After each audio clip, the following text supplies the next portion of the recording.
जरा सोचिए, एक ऐसी पुरानी बंद इमारत जो सिर्फ ईंट पत्थर का ढांचा नहीं बल्कि दहशत का एक जीता जागता केंद्र बन चुकी हो। आज के इस विश्लेषण में हम एक बेहद खौफनाक और रहस्यमयी केस फाइल खोलने जा रहे हैं।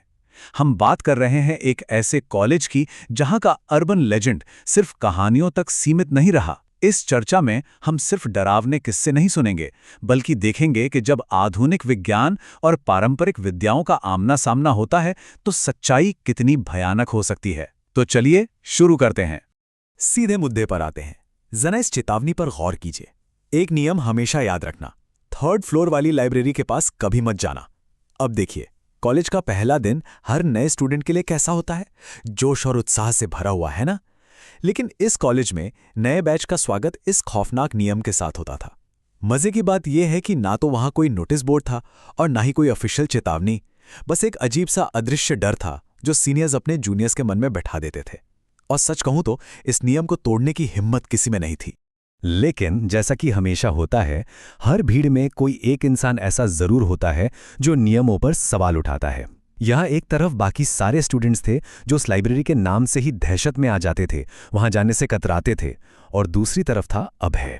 अभय की आंखों में खौफ नहीं था, बल्कि सच्चाई को बाहर लाने की एक बहुत गहरी जिद थी। और इसके पीछे एक बहुत बड़ा कारण था।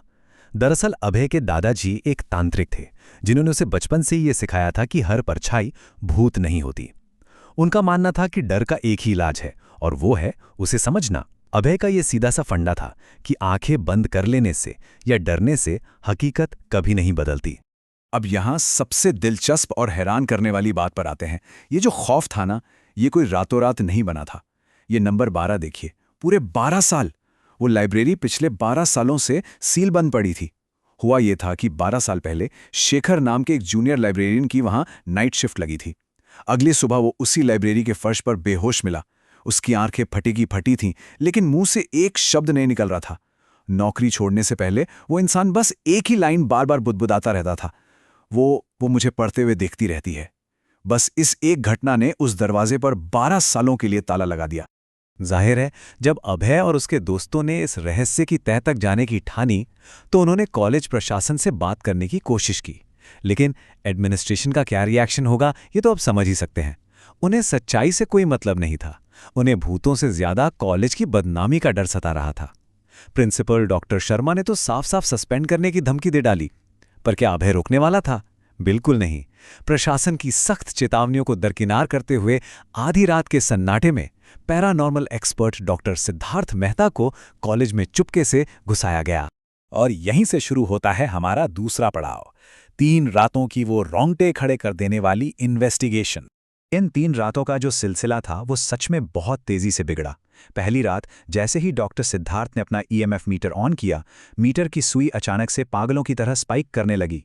ट्यूबलाइट्स अचानक जलीं और झटके से बुझ गईं, यहां तक कि उनकी पावरफुल फ्लैशलाइट्स ने भी काम करना बंद कर दिया। दूसरी रात मामला और भी फिजिकल हो गया। भारी भारी किताबें अपने आप शेल्फ से नीचे गिरने लगी और मोबाइल्स की बैटरी जो 20% थी वो पलक झपकते ही शून्य पर आ गई। ऐसा लग रहा था जैसे वहां मौजूद ऊर्जा हर चीज की पावर खींच रही हो। तीसरी रात आते आते तो हालात बेकाबू हो गए। पूरा कमरा तहस नहस था, सामान बिखरा पड़ा था और वहां मौजूद हर इंसान को अपने आसपास एक बहुत ही भारी और हिंसक उपस्थिति का एहसास होने लगा। बात इतनी बिगड़ गई कि उन्हें अपनी जान बचाकर वहां से भागना पड़ा। लेकिन उस 12 साल से बंद दरवाजे को खोलने की एक बहुत बड़ी कीमत चुकानी पड़ी। वो कहते हैं ना कि सोती हुई मुसीबत को जगाना नहीं चाहिए। बस वही हुआ। अब वो खौफ सिर्फ उस 3rd फ्लोर की लाइब्रेरी तक सीमित नहीं था, वो पूरे कैंपस में फैल चुका था। कभी क्लासरूम की आखिरी बेंच पर किसी का साया बैठा दिखता, तो कभी लॉक पड़े वॉशरूम से भारी कदमों की आवाजें आती। रात के सन्नाटे में अचानक किसी लड़की के रोने की आवाज गूंजने लगती और हॉस्टल की खिड़कियों पर एक रहस्यमयी परछाई दिखने लगी। माहौल इतना भयानक और आक्रामक हो गया कि आखिरकार कॉलेज प्रशासन के हाथ पांव फूल गए और उन्हें एक्शन लेना ही पड़ा। अब हम आते हैं उस मोड़ पर जहां चीजें एकदम बदल जाती हैं।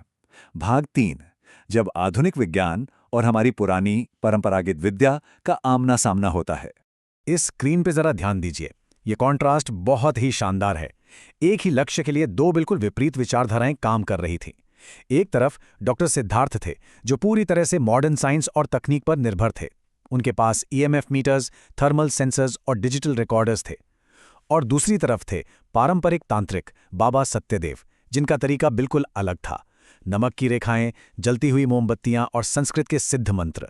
अब यहां समझने वाली बात यह है कि विज्ञान के ये गैजेट्स सिर्फ ये साबित कर रहे थे कि वहां कुछ मौजूद है, लेकिन बाबा सत्यदेव की पारंपरिक विद्या उस कुछ से सीधा संपर्क करने की कोशिश कर रही थी। इन दोनों अलग अलग पद्धतियों ने मिलकर एक बहुत ही बुनियादी लेकिन सबसे अहम सवाल खड़ा कर दिया। आखिर वो आत्मा उस एक ही कमरे, उस लाइब्रेरी में क्यों फंसी हुई थी? बाबा सत्यदेव ने स्थिति को भांपते हुए एक बात बिल्कुल साफ कर दी थी। वो आत्मा डरी हुई नहीं थी, वो बेइंतहा गुस्से में थी। और सच मानिए, कोई भी आत्मा बिना किसी बेहद दर्दनाक और गहरी वजह के किसी एक जगह पर 20 सालों तक इस तरह कैद होकर नहीं भटकती। और तभी 20 साल पुराना एक ऐसा खौफनाक सच सामने आया जिसने सबके होश उड़ा दिए।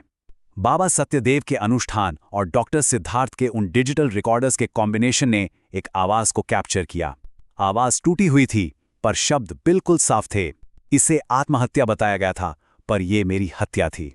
जी हां, 20 साल पहले एक महिला लाइब्रेरियन को एक प्रोफेसर ने किसी झूठे इल्जाम में फंसाया और फिर उसी लाइब्रेरी में बेरहमी से उसका कत्ल कर दिया। उस आत्मा को कभी न्याय मिला ही नहीं और उसी तड़प ने उसे वहां 20 सालों तक बांध कर रखा था। जैसे ही ये दर्दनाक हकीकत सामने आई, ये स्पष्ट हो गया कि उस आत्मा को इंसाफ और सम्मान देना सबसे जरूरी है, वो सम्मान जो 20 साल पहले उससे छीन लिया गया था। रात के ठीक 2:30 बजे उस लाइब्रेरी के ठीक बीचों बीच एक हवन का आयोजन किया गया। हवन यानी एक ऐसा पारंपरिक हिंदू अनुष्ठान जो जगह के शुद्धिकरण और भटकी हुई आत्मा की शांति के लिए किया जाता है।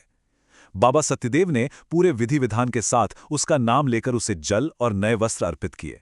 उन्होंने बेहद शांत और सम्मानजनक तरीके से उसका अंतिम संस्कार पूरा किया। इस अनुष्ठान का असर देखिए, ये बिल्कुल जादुई और तुरंत था। जैसे ही आखिरी आहुति दी गई और विधि पूरी हुई, कमरे में जो एक अजीब सी घुटन और भारीपन था, वो अचानक गायब हो गया। डॉक्टर सिद्धार्थ के ईएमएफ मीटर, जो अब तक लगातार पागलों की तरह बीप कर रहे थे, एकदम शांत हो गए। सुई 0 पर आ गई। डिजिटल रिकॉर्डर्स में अब कोई सन्नाटे को चीरने वाली आवाज नहीं थी। 20 सालों से न्याय के लिए भटक रही एक बेबस आत्मा को आखिरकार मुक्ति मिल चुकी थी। और इसी के साथ उस कॉलेज पर मंडरा रहा वो मनहूस साया हमेशा हमेशा के लिए खत्म हो गया। तो दोस्तों, इस पूरे केस का विश्लेषण करने के बाद एक बहुत ही गहरा और बेचैन करने वाला सवाल हमारे सामने आता है, असली खौफ क्या है? क्या एक न्याय के लिए भटकती हुई आत्मा सच में डरावनी होती है, या वो जीते जागते इंसान जिन्होंने अपने स्वार्थ के लिए एक बेकसूर की हत्या को 20 सालों तक एक राज बनाए रखा? अब है कि वो बात यहाँ बिल्कुल सही साबित होती है कि जब तक सच पर पर्दा पड़ा रहता है, तभी तक डर हम पर राज करता है। ये घटना हमें सोचने पर मजबूर कर देती है कि शायद अंधेरे कमरों में छिपे भूतों से कहीं ज्यादा खौफनाक तो हमारे ही समाज में, हमारे ही आसपास खुलेआम घूमते इंसान होते हैं। क्या लगता है आपको?